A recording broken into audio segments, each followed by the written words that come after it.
ആരെല്ലാം ഓൺലൈനിലുണ്ടെന്ന് അറിയില്ല. ആരെങ്കിലും കാണുന്നുണ്ടെങ്കിൽ ഒരു ഹായ് പറഞ്ഞാൽ നന്നായിരുന്നു.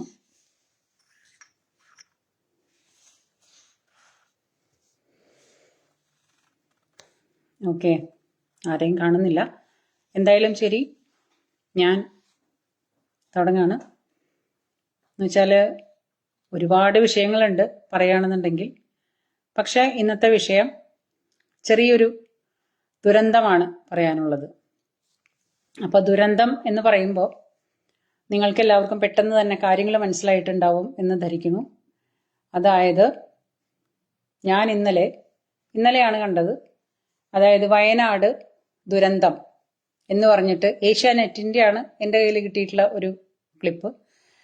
അപ്പോൾ ഏഷ്യാനെറ്റിൻ്റെ ക്ലിപ്പിൽ പറയുന്നത് സർക്കാരിൻ്റെ അമിത ചെലവ് കണക്ക് പുറത്ത് എന്നാണ് അതിനകത്ത് കാണിച്ചിട്ടുള്ളത്. ദുരിതബാധിതർക്ക് നൽകിയതിനേക്കാൾ തുക ചെലവഴിച്ചത് വോളണ്ടിയർമാർക്ക്. അതാണ് അതിൻ്റെ അടിയിലുള്ളൊരു സംഗതി. അപ്പോൾ ഈ പറയുന്ന കണക്ക് ഞാൻ കണ്ടിട്ട് പിന്നെ അതിൻ്റെ അടിയിലോട്ട് വായിച്ചു പോകുന്നതിന് മുൻപ് ഞാൻ ഒരു കാര്യം നിങ്ങളോട് പറയാൻ ഉദ്ദേശിക്കുകയാണ്. ഈ ദുരന്ത നിവാരണ കണക്ക് ഞാൻ കണ്ടത് ഇന്നലെയാണ്. അതിൻ്റെ കൂടെ അത് കഴിഞ്ഞതിന് ശേഷം നമ്മുടെ കേന്ദ്രമന്ത്രിയായ സുരേഷ് ഗോപി സാറിനോട് നമ്മുടെ മീഡിയാസ് ചോദിക്കുന്ന ഒരു ചോദ്യമുണ്ട്. പുള്ളിക്കാരനെ എവിടെ വെച്ചിട്ട്, ഏതാ സിറ്റുവേഷൻ എന്ന് ഞാൻ ഓർക്കുന്നില്ല. അപ്പം അവിടെ വെച്ചിട്ട് ചോദിക്കുന്നുണ്ട്, എന്താ പറയുക, കേന്ദ്ര സഹായം, അതായത് കേന്ദ്രത്തിന് ദുരന്ത നിവാരണത്തിന് കേന്ദ്രത്തിൽ നിന്ന് കിട്ടുന്ന സഹായം എന്തുകൊണ്ടാണ് വൈകുന്നത് എന്നോ മറ്റോ അദ്ദേഹത്തിനോട് ചോദിക്കുന്ന ഒരു ചോദ്യമുണ്ട്. അപ്പം ആ ചോദ്യത്തിന് അദ്ദേഹം മറുപടി പറഞ്ഞത്, അത് നിങ്ങൾ മുഖ്യമന്ത്രി പിണറായി വിജയനോട് പോയി ചോദിക്കൂ എന്നാണ് അദ്ദേഹം മറുപടി കൊടുത്തത്. അപ്പോൾ സാധാരണ ഒരു ചിന്താഗതിയുള്ള ഒരു കോമൺ സെൻസ് ഉള്ള മനുഷ്യർ ചിന്തിക്കും, എന്തായിരിക്കും അദ്ദേഹം അങ്ങനെ പറഞ്ഞിട്ടുണ്ടാവുക എന്നാണ് അദ്ദേഹം ചിന്തിക്കുക. അപ്പോൾ സുരേഷ് ഗോപി സാറിനോട് ഇങ്ങനെ കേന്ദ്ര സഹായം എന്തുകൊണ്ട് വൈകുന്നു എന്നുള്ളൊരു ചോദ്യം ചോദിച്ചപ്പോൾ അദ്ദേഹം കൊടുത്ത മറുപടി ഇങ്ങനെയാണെന്നുണ്ടെങ്കിൽ നമ്മളെല്ലാവരും, നമ്മളെ പോലുള്ള സാധാരണക്കാര് അങ്ങനെ ചിന്തിച്ചത് എന്തുകൊണ്ടായിരിക്കും അദ്ദേഹം അങ്ങനെ ഒരു മറുപടി കൊടുത്തിട്ടുണ്ടാവുക? എന്തെങ്കിലും കാണും. കാരണം കേന്ദ്രം ഭരിക്കുന്ന അല്ലെങ്കിൽ കേന്ദ്രമന്ത്രിയാണല്ലോ അദ്ദേഹം. അങ്ങേരെ ഓടുപൊളിച്ചകത്ത് കയറിയ ആളല്ല. അദ്ദേഹം വമ്പിച്ച ഭൂരിപക്ഷത്തോട് കൂടിയിട്ട് തെരഞ്ഞെടുത്ത ഒരു കേന്ദ്രമന്ത്രിയാണ്. അപ്പോൾ അദ്ദേഹത്തിന്റെ തലയ്ക്കകത്ത് ഒന്നുമില്ലാണ്ടിരിക്കില്ല എന്തായാലും. അപ്പൊ അതുകൊണ്ട് നമ്മളെല്ലാവരും ചിന്തിച്ചത്, നമ്മളെപ്പോലെ സാധാരണക്കാരൊക്കെ ചിന്തിച്ചത് ഇങ്ങനെയാണ്, എന്തെങ്കിലും കാണും എന്ന്. പക്ഷേ ഏഷ്യാനെറ്റ് ചിന്തിച്ചത് എങ്ങനെയാണെന്നറിയാവോ? ഏഷ്യാനെറ്റ് ചിന്തിച്ചത് വിചിത്രവാദവുമായി സുരേഷ് ഗോപി. അതായത് അദ്ദേഹത്തോട് ഇത്രേ ചോദിച്ചുള്ളൂ, കേന്ദ്ര സഹായം വൈകുന്നത് എന്തുകൊണ്ടാണ്, ദുരിതാശ്വാസ ഫണ്ടിന് കേന്ദ്ര സഹായം വൈകുന്നത് എന്തുകൊണ്ടാണെന്നേ ചോദിച്ചുള്ളൂ. അദ്ദേഹം അതിന് വളരെ ഭംഗിയായിട്ട് മറുപടി പറഞ്ഞു, നിങ്ങൾ പോയിട്ട് മുഖ്യമന്ത്രി പിണറായി വിജയനോട് ചോദിക്കും എന്നാണ് പറഞ്ഞത്. അപ്പൊ അതിന് ഏഷ്യാനെറ്റ് എന്ന് പറയുന്ന മാമാ ചാനല്, ഈ മാമാ കൂട്ടിക്കൊടുപ്പ് ചാനലാണ്, വേശ്യാനെറ്റ് എന്നാണ് ശരിക്കും വിളിക്കേണ്ടത്. ഏഷ്യാനെറ്റ് ഒക്കെ മാറ്റിയിട്ട് വേശ്യാനെറ്റ് ഇടണം ഈ സാധനങ്ങൾക്കൊക്കെ. കാരണം കുറേ കാലമായിട്ട് കുത്തിത്തിരിപ്പ് മാത്രമാണ് വേശ്യാനെറ്റിന്റെ പരിപാടി. വേശ്യാനെറ്റ് എവിടെയാണ് കുത്തിത്തിരിപ്പ് നടക്കാന്ന് പറഞ്ഞാൽ, അതായത് തേർഡ് റേറ്റ് വേശ്യകൾക്ക് ഇതിനേക്കാളും സംസ്കാരം ഉണ്ടാവും. ഈ വേശ്യാനെറ്റ് എന്ന് പറഞ്ഞാല് തേർഡ് റേറ്റ് വേശ്യകൾക്ക് ഇവരെക്കാളും സംസ്കാരം ഉണ്ടാവും. അതിനേക്കാളും തരം താഴ്ന്ന പത്രപ്രവർത്തനാണ് അല്ലെങ്കിൽ മാധ്യമ പ്രവർത്തനമാണ് ഇപ്പോ വേശ്യാനെറ്റ് കാഴ്ചവെക്കുന്നത്. അപ്പൊ വേശ്യാനെറ്റ് അതിന് കൊടുത്ത ഹെഡ്ലൈൻ എന്താണെന്നറിയോ? അതായത് വിചിത്രവാദവുമായി സുരേഷ് ഗോപി, വാക്കുകൾ അനുചിതം. നിങ്ങളെല്ലാവരും കോരിത്തരിച്ചില്ലേ വേശ്യാനെറ്റിന്റെ ആ വാക്കുകൾ ഇങ്ങനെ കണ്ടപ്പോ? നിങ്ങൾ എല്ലാവർക്കും ഒരു എന്താ പറയാ, ഒരു കോൾമയറൊക്കെ വന്നിട്ടുണ്ടാവുമല്ലോ. ഞാൻ തെറിയല്ല പറഞ്ഞത്, കോൾമയർ എന്നാണ് പറഞ്ഞത് കേട്ടോ. അപ്പൊ അതിനെ നിങ്ങൾ തെറ്റിദ്ധരിക്കരുത്. അതായത് ഈ വേശ്യാനെറ്റിന്റെ ചില വാക്കുകളും ചില പ്രവൃത്തികളൊക്കെ നോക്കിയാല് ഒരു ഭാഗം കൊണ്ട് വൺ വേ ട്രാഫിക് ആണ് പല കാര്യങ്ങളിലും. അവർക്ക് നാട് നിലനിൽക്കണമെന്ന് യാതൊരു തരത്തിലുള്ള ഒരു ആഗ്രഹവും ഇല്ല. ഇപ്പോ അത് കഴിഞ്ഞതിന് ശേഷം ഈ പറയുന്ന കണക്കിറങ്ങി കഴിഞ്ഞപ്പോൾ, അതായത് നമ്മുടെ ദുരിതാശ്വാസ ഫണ്ടിന്റെ അല്ലെങ്കിൽ ദുരിതാശ്വാസ നിധിയുടെ കണക്കിറങ്ങി കഴിഞ്ഞപ്പോൾ, സർക്കാരിന്റെ അമിത ചെലവ് കണക്ക് പുറത്ത് എന്ന് വന്നു കഴിഞ്ഞപ്പോൾ, ഇപ്പം വൈകുന്നേരം ആവുമ്പോഴേക്കും സുരേഷ് ഗോപി വലിച്ച് കീറി 10 പീസാക്കി ചുമരിലൊട്ടിക്കാന്നാണ് വിചാരിച്ചത്. വേശ്യാനെറ്റ് അടക്കമുള്ള എല്ലാ മാധ്യമ ചാനലുകളും വിചാരിച്ചത് വൈകുന്നേരം ആകുമ്പോൾ സുരേഷ് ഗോപിയുടെ നെഞ്ചത്തോട്ട് വലിഞ്ഞു കയറാം, അദ്ദേഹത്തെ വലിച്ചു കീറി നിലത്തടിക്കാം, അവിടുന്ന് കോരി ചുമരിലൊട്ടിക്കാം, ഭിത്തിയിലൊട്ടിക്കാം എന്നൊക്കെയാണ് മാധ്യമ ചാനലുകൾ ചിന്തിച്ചത്. പക്ഷേ ഇവിടെ ഈ മാധ്യമ ചാനലുകളുടെ ഒരു തരത്തിലുള്ള പരിപാടികളും ഇപ്പൊ വില പോവില്ല. കാരണം ഇവിടെ ഇപ്പം ഏറ്റവും വലിയ സത്യസന്ധനും വില്ലനുമായിട്ട് നിൽക്കുന്നത് ആരാണെന്നറിയോ? Social media. അപ്പൊ ഈ സോഷ്യൽ മീഡിയ എന്ന് പറയുന്ന ഒരു ഇത്തിരി കുഞ്ഞൻ ഇവിടെ ഉള്ളിടത്തോളം കാലം ഈ മാധ്യമ ചാനലുകാരുടെ ഈ പറയുന്ന ഒരു തരത്തിലുള്ള ഉഡായിപ്പുകളും ഇവിടെ നടക്കാൻ പോണില്ല. കാരണം ഇവിടെ സോഷ്യൽ മീഡിയയിൽ കാണുന്ന എല്ലാ ഇപ്പോ ബ്ലോഗറായിട്ട് ചെയ്യുന്ന കുറെ ആൾക്കാരുണ്ട്, ചെറിയ ABC പോലുള്ള ചാനലുകളുണ്ട്. അങ്ങനെ വളരെ സത്യസന്ധമായിട്ട് വാർത്തകൾ വളച്ചൊടിക്കാതെ നേരാംവണ്ണം നമ്മളിലേക്ക് എത്തിക്കുന്ന, നമ്മൾ സാധാരണക്കാരിലേക്ക് എത്തിക്കുന്ന ഏറ്റവും വലിയൊരു മാധ്യമ പ്രവർത്തനമാണ് സോഷ്യൽ മീഡിയ. അപ്പൊ ആ സോഷ്യൽ മീഡിയ ഉള്ളിടത്തോളം കാലം ഇനി മാധ്യമ ചാനലുകള് ഒന്നും ഇവിടെ വില പോവില്ല. അപ്പൊ അവര് വൈകുന്നേരം ആകുമ്പോഴേക്കും എല്ലാവരും റെഡി ആയിട്ടിരുന്നു. നമ്മുടെ ഹാഷ്മിയെ പോലുള്ളവര്, അതുപോലെ നമ്മുടെ ഫ്ലൂട്ട് വേണുവിനെ പോലുള്ളവര്, അതുപോലെ വേശ്യാനെറ്റിലെ വിനുവിനെ പോലുള്ളവരൊക്കെ സുരേഷ് ഗോപിയെ വലിച്ചു കീറാമെന്ന് കരുതിയിട്ട് എല്ലാവരും പായം വിരിച്ച് കൊടയും നിവർത്തി കാത്തിരുന്നു. പക്ഷേ അന്നേരം നമ്മുടെ വില്ലനായിട്ട് ആര് വന്നു? നമ്മുടെ സർക്കാരിന്റെ അമിത ചെലവ് കണക്ക് പുറത്ത് എന്ന് പറഞ്ഞിട്ട് വലിയൊരു സംഭവം ഇങ്ങനെ ഭൂതം പോലെ, എന്താ പറയാ, കുടത്തിനുള്ളിലെ ഭൂതം പോലെ പുറത്തേക്ക് ചാടി.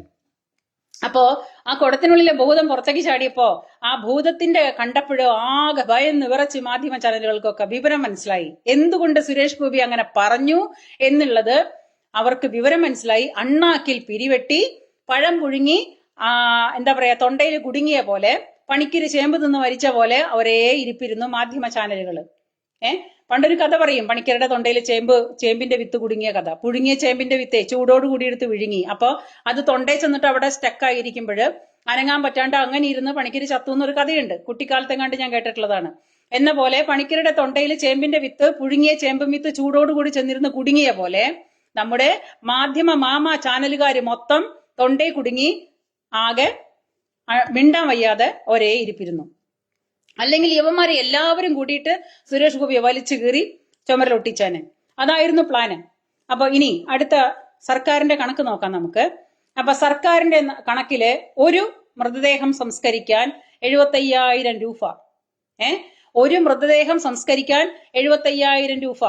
അടുത്തത് അപ്പൊ അങ്ങനെ 359 മൃതദേഹങ്ങൾ സംസ്കരിച്ചതിന് 2.76 കോടി.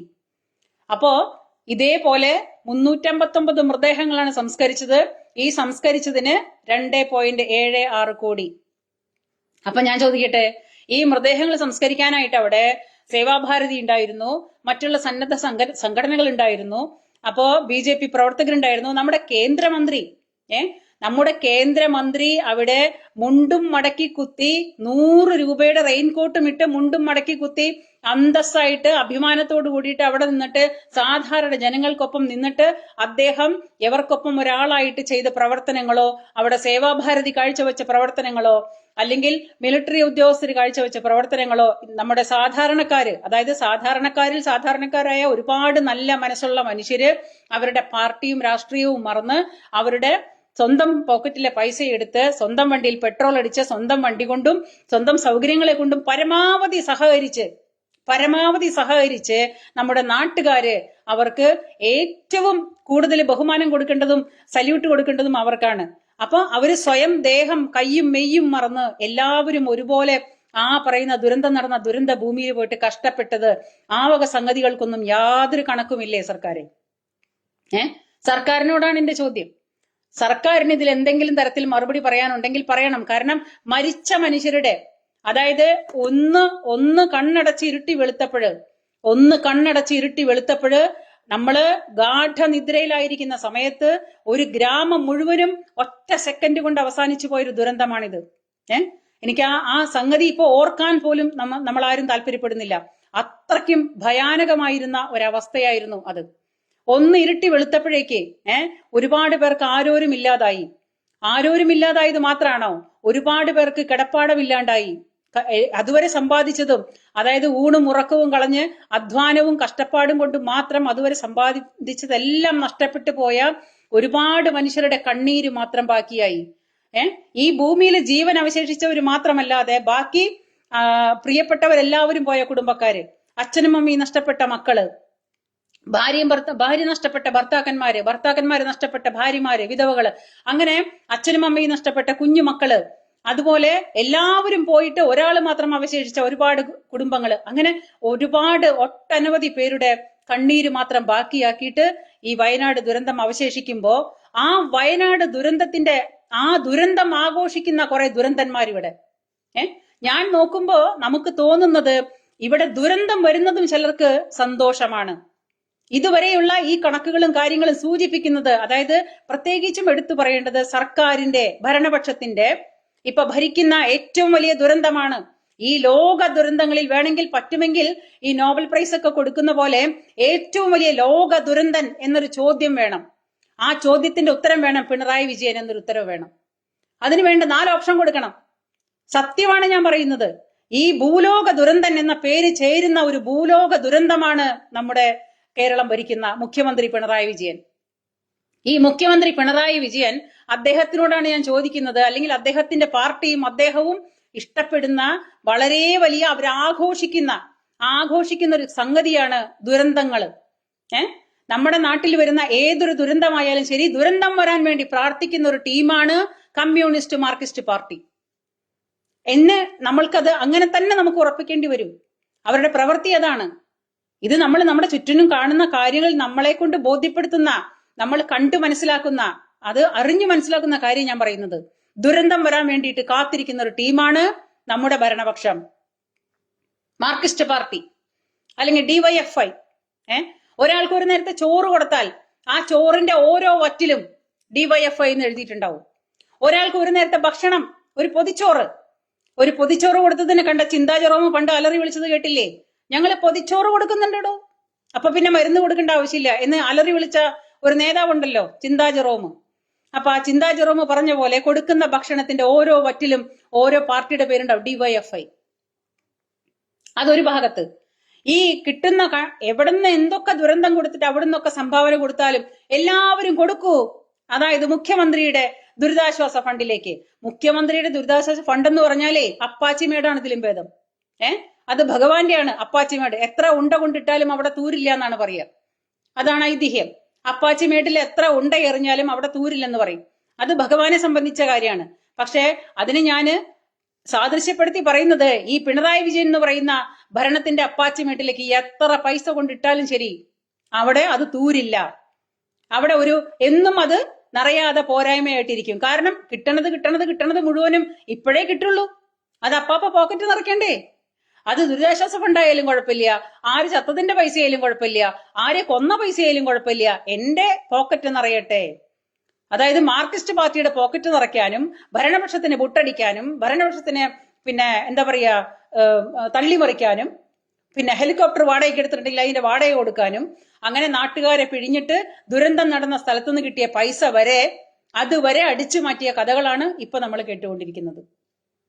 ഇനി ഈ ഓരോരോ ദുരന്തങ്ങൾ വരുമ്പോഴും ആ ദുരന്തത്തിൽ നടക്കുന്ന സർവമാന പൈസകളും അതിൽ വരുന്ന സർവമാന തരത്തിലുള്ള വരുമാനങ്ങളും എന്തിനാണ് ഇത്രയോ മനുഷ്യര്? കഴിഞ്ഞ പ്രാവശ്യം നമുക്കൊരു പറ്റിയതാണ്.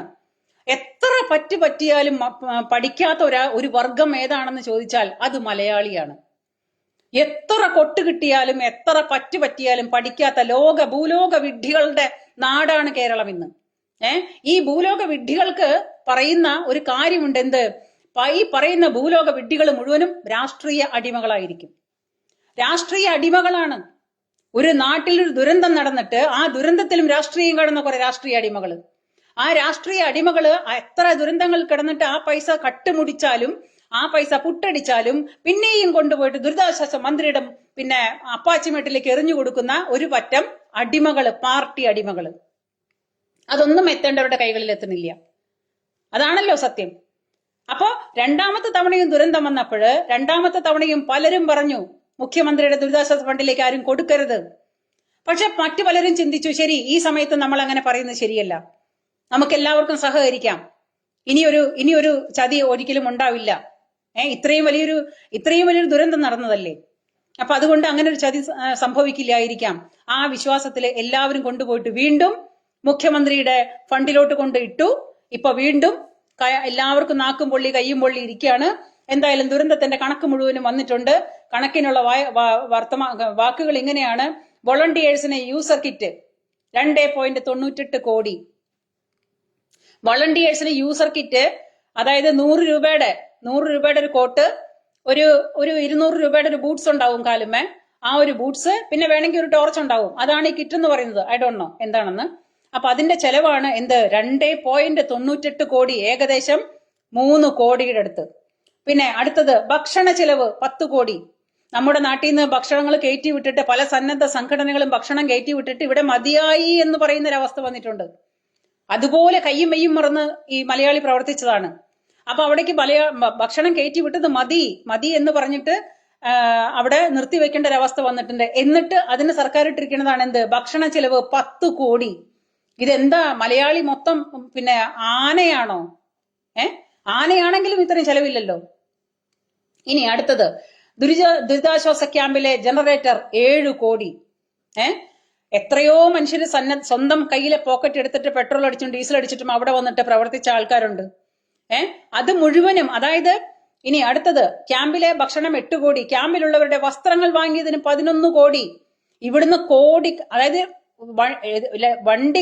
ഓരോരോ വണ്ടികളിലും നിറച്ചും വസ്ത്രങ്ങൾ കയറ്റി അയച്ചിട്ട് അവർക്ക് മതിയായി എന്ന് പറയുന്ന അവസ്ഥ വന്നിട്ടുണ്ട്. നമ്മൾ ഇവിടുന്ന് വണ്ടികളില് പുതിയ വസ്ത്രങ്ങൾ കയറ്റി അയച്ചിട്ട്, അതായത് പല വ്ളോഗർമാരും പല സോഷ്യൽ മീഡിയയിലും പല പൊതു സംഘടനകളിലും പ്രവർത്തിക്കുന്ന മനുഷ്യര് ഇതുപോലുള്ള വസ്ത്രങ്ങൾ മുഴുവനും കളക്ട് ചെയ്തിട്ട് ലോഡ് കണക്കിന് കയറ്റി അയച്ചിട്ട് അവർക്ക് മതിയായി എന്ന് പറയുന്ന അവസ്ഥ വരെ വന്നിട്ടുണ്ട്. എന്നിട്ട് പറയണതാണ്, സർക്കാർ പറയുന്നത് ക്യാമ്പിലുള്ളവരുടെ വസ്ത്രങ്ങൾ വാങ്ങിയതിന് 11 കോടി.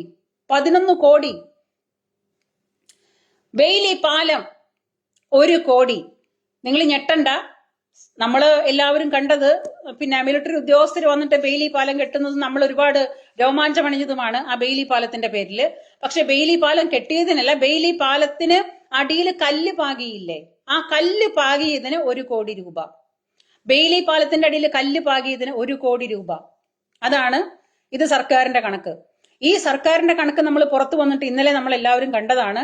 ഇത് പുറത്തു വന്ന സമയത്ത് ഈ കണക്ക് എല്ലാവരും ആഘോഷിച്ചു, എല്ലാവരും പറഞ്ഞു സുരേഷ് ഗോപി എന്തിനാണ് അങ്ങനെ പറഞ്ഞതെന്നും എല്ലാവർക്കും മനസ്സിലായി. പക്ഷേ ഇപ്പം സർക്കാർ പറയുന്നു എന്ത്? ഇത് കേന്ദ്ര സർക്കാരിലേക്ക് എടുത്തു കൊടുത്തൊരു എസ്റ്റിമേറ്റ് ആണ്, ഏകദേശ എസ്റ്റിമേറ്റ്. അപ്പോ നാക്ക് പൊള്ളിയപ്പോ സർക്കാർ പറയുന്നതാണ്, നമ്മുടെ ഭരണപക്ഷം, നമ്മുടെ കേരള സർക്കാർ പറയുന്നു ഇത് ഞങ്ങള് കേന്ദ്രത്തിലേക്ക് കൊടുക്കാനായിട്ട് എടുത്ത ഒരു എസ്റ്റിമേറ്റ് ആയിരുന്നു, അത് എങ്ങനെയോ പുറത്തായി പോയതാണ്. അപ്പൊ പറ്റണമെങ്കിൽ പണി പറ്റിയിടട്ടെ, അല്ലെങ്കിൽ വേണ്ട എന്നുള്ള ലെവലാണ് സർക്കാരിന്റെ. അപ്പൊ ഞാൻ ചോദിക്കുന്നത്, ഇത്രയും ശവസംസ്കാരങ്ങൾ നമ്മളുടെ വീട്ടില് നമ്മളെല്ലാവരും ഒരു കുടുംബം കുട്ടികളും ഒക്കെ ആയിട്ട് കുറെ വർഷങ്ങളായിട്ട് നമ്മൾ ഈ ഭൂമിയിൽ ജീവിക്കുന്ന മനുഷ്യരാണ്. അപ്പൊ നമ്മുടെ വീട്ടിൽ നമ്മുടെ അമ്മുമ്മയോ അച്ഛനോ അല്ലെങ്കിൽ ആർക്കെങ്കിലും ഒക്കെ നമ്മുടെ കുടുംബങ്ങളിൽ മരണങ്ങളൊക്കെ പങ്കെടുക്കാനും മരണങ്ങളൊക്കെ സംഭവിക്കാനും അതൊക്കെ അനുഭവിക്കാനും തയ്യാറായ ഒരുപാട് വ്യക്തികൾ നമ്മുടെ ഈ കൂട്ടത്തിലുണ്ട്.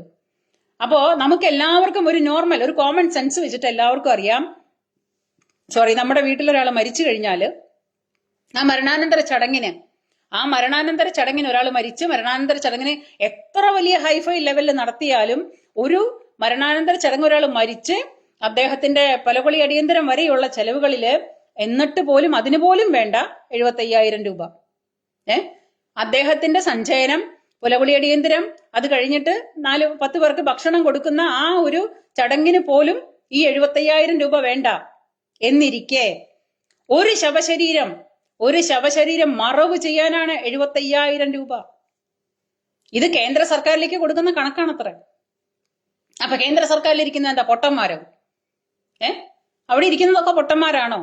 അതോ ഇവര് സ്വയം പൊട്ടന്മാരായി തീർന്നതാണോ നമ്മുടെ ഭരണപക്ഷം? ഈ മുഖ്യമന്ത്രി പിണറായി വിജയൻ എന്ന് പറഞ്ഞാൽ ഇയാൾ മനുഷ്യനല്ലേ? എനിക്ക് പല കാര്യങ്ങളിലും സംശയം തോന്നുന്നുണ്ട്. ഇയാൾ മനുഷ്യൻ തന്നെയല്ലേ? ഇയാൾക്കൊരു മനുഷ്യൻ്റെതായ ഒരു കോമൺ സെൻസ് ഒക്കെ കാണില്ലേ? ഇത് ഞാൻ ആരോട് പറയുന്നത്? ഇത് പറഞ്ഞാൽ അവരുടെ പിന്നെ മറ്റുള്ളവർ കേൾക്കുമ്പോഴും കാണുമ്പോഴും ഈ പറഞ്ഞു കൂട്ടുന്നതിനൊക്കെ ഇത് എന്താണ് അവസാനം?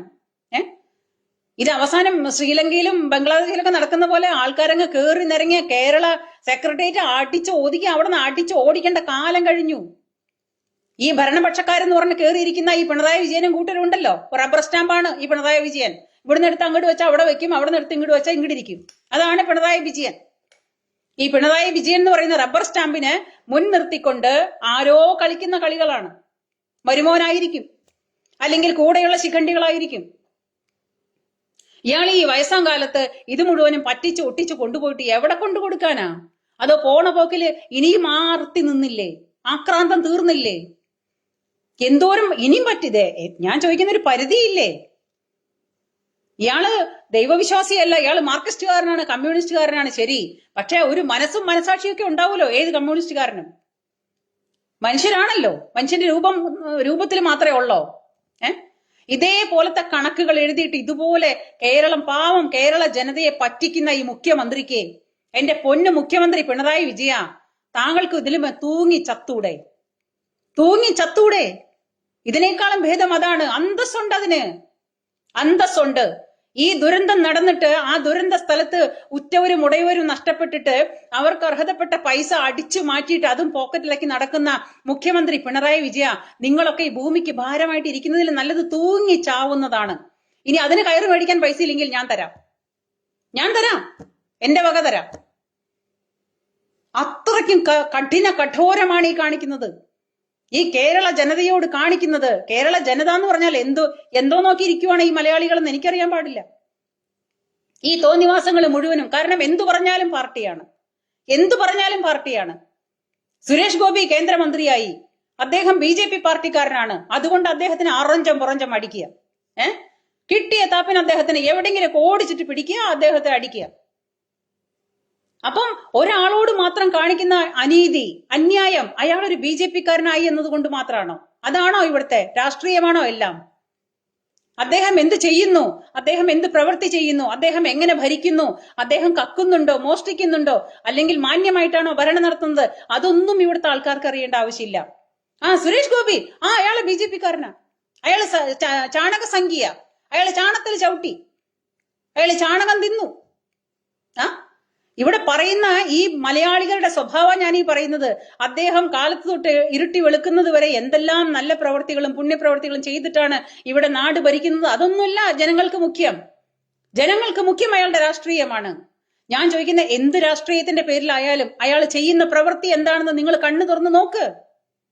അല്ലാണ്ട് ഈ കണ്ട കാലം നിങ്ങളെ പറ്റിച്ച കഴിഞ്ഞ 10-65 കൊല്ലമായിട്ട് ഈ മലയാളികളുടെ കണ്ണിൽ പൊടിയിട്ട് നടക്കുന്ന, ഈ പറ്റിച്ച് നടക്കുന്ന കോൺഗ്രസ്സുകാരും ഇവിടെ പറ്റിച്ച് നടക്കുന്ന മാർക്സിസ്റ്റുകാരെ കൊണ്ടും ഈ മലയാളികൾ എന്താണ് നേടിയത്? ഈ രാഷ്ട്രീയം കൊണ്ട് എന്താണ് നേടിയത്? ഇന്നും എല്ലാ കുടുംബങ്ങളിലും കോൺഗ്രസിന്റെ അടിമകളും മാർക്സിസ്റ്റിന്റെ അടിമകളും കാണും. നിങ്ങൾ ആ രാഷ്ട്രീയം മാറ്റിവെക്കേ, നിങ്ങൾ ആ രാഷ്ട്രീയത്തിന്റെ ഉടുപ്പ് മാറ്റി വെച്ചിട്ട് നിങ്ങൾ മനുഷ്യനായിട്ടൊന്ന് ചിന്തിക്കേ. എന്താണ് പ്രശ്നം? ആരാണ് നന്മ ചെയ്യുന്നത്? ഈ നന്മ ചെയ്യുന്ന മനുഷ്യരുടെ നന്മ നിങ്ങൾക്ക് കണ്ണു തുറന്ന് കണ്ടുകൂടെ? കാത് തുറന്ന് കേട്ടുകൂടെ? എല്ലാ തരത്തിലുള്ള സംവിധാനങ്ങളും ഇന്ന് മാധ്യമത്തില് എല്ലാവർക്കും അറിയാനുള്ള സംവിധാനങ്ങൾ ഉണ്ടല്ലോ. അപ്പൊ നിങ്ങൾക്ക് ഇതെല്ലാം കണ്ണു തുറന്ന് കണ്ടാൽ മനസ്സിലാവുന്നില്ലേ? പച്ച മലയാളത്തിലല്ലേ എല്ലാ ന്യൂസുകളും വരുന്നത്. ആരാണ് ചെയ്യുന്നത് ശരി, ആരാണ് ചെയ്യുന്നത് തെറ്റ് എന്ന് കണ്ണു തുറന്ന് കാണാനുള്ള ഒരു കോമൺ സെൻസ് മലയാളിക്കില്ലേ? അപ്പൊ ഒരാളുടെ രാഷ്ട്രീയമാണോ ഇവിടെ വലുത്? ആ മനുഷ്യൻ ചെയ്യുന്ന പ്രവൃത്തിയല്ലേ? ഇത്രയും കാലങ്ങളായിട്ട് നിങ്ങളെ കോടികൾ പറ്റിച്ചിരുന്ന എല്ലാ കാര്യങ്ങളും നമുക്ക് വിട്ടുകളയാം. പക്ഷേ ഈ ഒരു ദുരന്തം നടന്നിട്ട് ആ ദുരന്ത മേഖലയില് ആ ദുരന്തം ആഘോഷമാക്കുന്ന ഒരു സർക്കാരിനെ എവിടെയാണ് നിങ്ങൾ കണ്ടത്? കഴിഞ്ഞ ദുരന്തവും ഈ സർക്കാർ ആഘോഷമാക്കി, കിട്ടിയത് മുഴുവനും അടിച്ചു മാറ്റി. ഇപ്രാവശ്യവും പലരും അനുഭവം കൊണ്ട് പറഞ്ഞു മുഖ്യമന്ത്രിയുടെ ദുരിതാശ്വാസ ഫണ്ടിലേക്ക് കൊടുക്കരുത്. അപ്പൊ അയാളെ വലിച്ചു കീറാനായിട്ട് എല്ലാവരും തുനിഞ്ഞു. എന്തുകൊണ്ടത് പറയുന്നു എന്നാരും ചിന്തിക്കുന്നില്ല.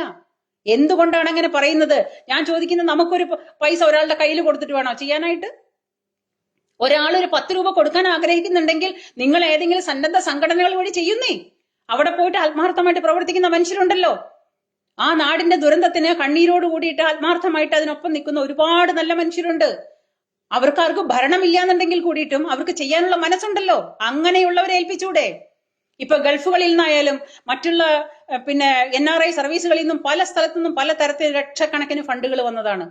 ഈ ഫണ്ടുകളൊക്കെ കൊടുക്കുന്ന മനുഷ്യർക്ക് ഒരു കോമൺ സെൻസ് ഉണ്ടെങ്കിൽ ഈ രാഷ്ട്രീയം മറന്നിട്ട്, ഈ രാഷ്ട്രീയ അടിമകളാവാതെ, വെറും അന്തം കമ്മികളാവാതെ, വെറും പൊതിച്ചോറുകളാവാതെ ഇവർക്ക് ഈ പറയുന്ന പൈസ ഉറ്റപ്പെട്ടവർക്കും അത് വേണ്ടപ്പെട്ടവർക്കും അർഹതപ്പെട്ടവരുടെയും കയ്യിൽ എത്തിക്കാനായിട്ട് നിങ്ങൾക്ക് എന്തുകൊണ്ട് നിങ്ങൾ തുനിയുന്നില്ല? എന്തുകൊണ്ട് നിങ്ങൾ മനസ്സിലാക്കുന്നില്ല? കഷ്ടമാണ് മലയാളികളെ, നിങ്ങളുടെ കാര്യം മഹാകഷ്ടമാണ്. ഇങ്ങനെ വളഞ്ഞു മൂക്ക് പിടിക്കുന്ന രാഷ്ട്രീയത്തിന്റെ പേരിൽ അടിമകളായിട്ട് കിടക്കുന്ന നിങ്ങളുടെ നാടൊന്നും ഒരു കാലത്തും ഗതി പിടിക്കാൻ പോകുന്നില്ല, ഒരു കാലത്തും. കാരണം നിങ്ങൾ രാഷ്ട്രീയ അടിമകളാണ്. നിങ്ങൾക്കൊരു മാറ്റം ആവശ്യമില്ല. നിങ്ങൾ എന്നും കെട്ടിയ കുറ്റിയിൽ നിൽക്കാൻ ആഗ്രഹിക്കുന്ന രാഷ്ട്രീയ അടിമകളാണ്. വെറും രാഷ്ട്രീയം മാത്രം. ഒരു വ്യക്തിയെ നിങ്ങൾ കണ്ടു മനസ്സിലാക്കാറില്ല. വ്യക്തി ചെയ്യുന്ന പ്രവൃത്തികൾ നിങ്ങൾ മുൻകൂട്ടി കാണാറില്ല. അതിന് നിങ്ങളൊരു ബഹുമാനം കൊടുക്കാറില്ല. അതൊന്നും നിങ്ങളുടെ നിഘണ്ടുവിലേ ഇല്ല. നിങ്ങൾക്ക് ആകെ കൂട്ടിയിട്ട് അവൻ ഏത് രാഷ്ട്രീയക്കാരനാണോ അതാണ് മുഖ്യം. രാഷ്ട്രീയം മുഖ്യം മുകിലേ. അപ്പൊ ഈ ബിഗിലേ നാടെങ്ങനെ നന്നാവും? അപ്പൊ അങ്ങനെ പറയുന്ന നിങ്ങളെ മലയാളികളെ, രാഷ്ട്രീയ അടിമകളായിട്ട് നടക്കുന്ന മലയാളികൾക്ക് നിങ്ങളെ പറ്റിക്കാനായിട്ട് ഈ രാഷ്ട്രീയക്കാർക്ക് ഈസി ആയിട്ട് സാധിക്കും.